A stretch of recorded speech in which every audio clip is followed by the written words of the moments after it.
C'est une PME qui a vu le jour au début des années 2000. On a environ 70 employés. On fait essentiellement des bâtiments de logement pour divers promoteurs, donc dans la région de Montpellier et Perpignan. Je travaille pour BFC Bâtiments depuis 2012. En ce moment, on est sur un chantier à Namasté, à Castelnau-le-Lez. Une opération d'environ 2,5 millions en gros œuvre. J'ai actuellement 17 ouvriers sur le chantier. On est en ce moment 8 intérimaires. Donc après les autres, c'est des gars de l'entreprise. Il y en a certains qu'on va garder jusqu'à la fin. C'est des intérimaires qui viennent déjà d'autres chantiers, qui nous accompagnent depuis un certain temps déjà. Puis il y en a d'autres qu'on prend périodiquement pour certaines tâches. Au début, on a eu pas mal de difficultés. C'était pour trouver les intérimaires qui étaient titulaires de ce CCTH. Les formations étaient pas mal surbookées, donc les entreprises de travail temporaire avaient du mal à nous fournir les ouvriers avec cette formation. Mais maintenant, au fil du temps, ils sont à peu près tous informés et ont cette formation.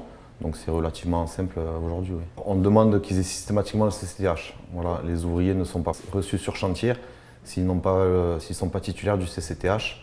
Et après, bon, visite médicale et tous les documents nécessaires à jour.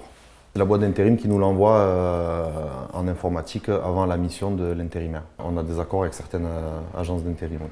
Voilà, le CCTH, depuis que les gars ils font la formation des 3 jours, on sent quand même que les gars, quand ils arrivent sur le chantier, ils ont quand même la notion du danger, que certains ils sont sensibilisés quand même. Il y a plus de sensibilisation de la part des gars. Avant, je pense que c'était pas la même chose. Les gars, ils arrivaient, quand on leur parlait de certaines choses concernant la sécurité, ça les concernait pratiquement pas. Aujourd'hui, on voit qu'il y a quand même une amélioration par rapport à ça.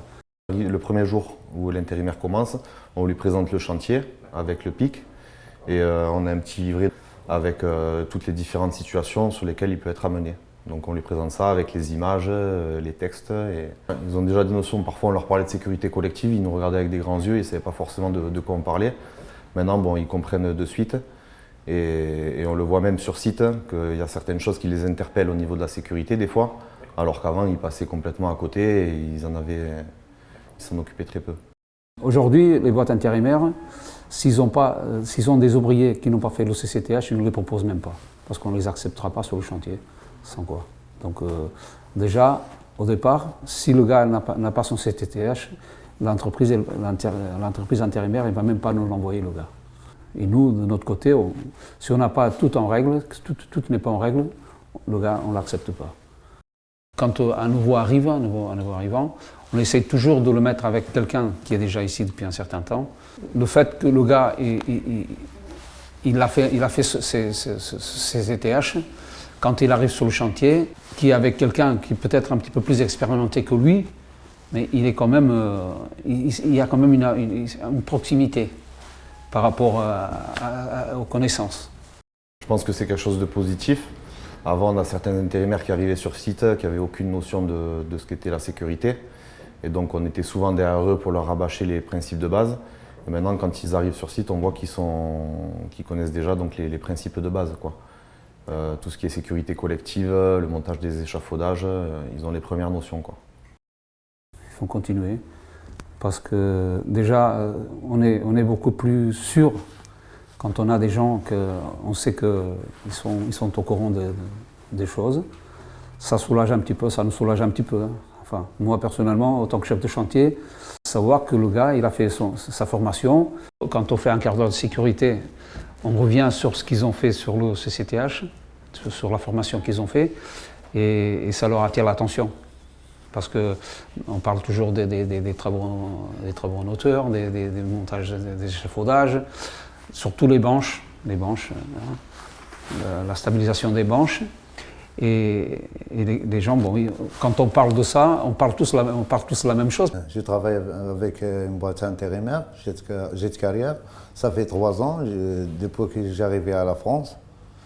Et c'est bon, et j'ai fait l'information. Et ça, il m'a amélioré, il m'a aidé beaucoup. Par exemple, j'ai beaucoup d'expérience sur le bâtiment, mais ils m'ont fait rappeler pour toujours faire attention comment. Déjà, on a une formation pour faire un savoudage, mais on a bien amélioré des montages en savoudage. Par exemple, je n'ai jamais vu les bains en Espagne. J'ai travaillé déjà à l'Espagne, moi je ne travaille pas avec les benches. Ils m'ont enseigné comment monter une bench, comment descendre, comment poser les benches. Et il m'a enseigné comment l'arnès, l'obligation d'arnès et la hauteur. Non, elle a les deux, elle a des pratiques et aussi des théoriques. Oui, j'ai gagné vraiment en compétence. Pour moi, c'est suffisant. C'est suffisant, 3 jours. Je suis maçon qualifié.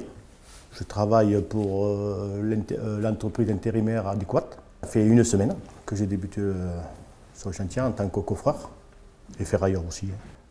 Moi, 3 jours, pour moi personnellement, j'ai de l'expérience dans le métier parce qu'on a 2 après-midi de pratique. C'est un peu juste, voilà. Il y a beaucoup de choses encore à voir.